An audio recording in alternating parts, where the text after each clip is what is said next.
এদিন ছিল সোমবার, আমার মহান ডে অফ। ডে অফের দিন আমি অনেক কিছু করি। আ সো এদিন আমি ঘুম থেকে উঠলাম। বাসায় ওইদিন আমি পুরো একা ছিলাম। বাসায় কেউ ছিল না। তো সকালে ঘুম থেকে উঠে আগে আমি আমার বিছানাটা গুছালাম। বিছানাটা গুছানো হলে মনে হয় দিনটার স্টার্টিংটা ভালো হয়। দেন নাস্তা বানাতে গেলাম। নাস্তা বানাতে গিয়ে একটা কাণ্ড ঘটায় বসলাম যে ১ম এ রুটিটা ভালোভাবে সেঁকতেছিলাম। আমি একটু পাকনামি করে ইন্ডিয়ান স্টাইলের রিলগুলা দেখে আমি হচ্ছে রুটি সেঁকতে গিয়ে এই কাহিনীটা ঘটালাম। যাই হোক কোনমতে রুটিটা সেঁকে একটুখানি মুরগির মাংস দিয়ে খেলাম। খাওয়া শেষ করে একটা মুভি দেখলাম। তারপরে আমি লেন্স পড়ার ট্রাই করছিলাম। রেডি হচ্ছিলাম বেসিক্যালি বাইরে যাওয়ার জন্য। আর আমি বরাবরই লেন্স পড়তে গিয়ে একটু স্ট্রাগল করি। সো এরপরে আমি মোটামুটি আমার যে নো মেকআপ রুটিনটা থাকে ওইটা করলাম। ওটা করতে করতেই কিছুক্ষণ পর আমার হোম অ্যালোন যে পিরিয়ডটা সেটা শেষ হয়ে যায়। আমার বোন বাসায় চলে আসে।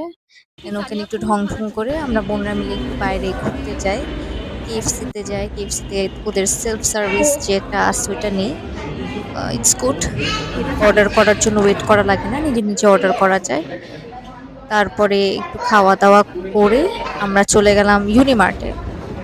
ইউনিমার্টে শেফস টেবিলে গেছি। আমার বোনরা ওইখান থেকে আইসক্রিম খেলো।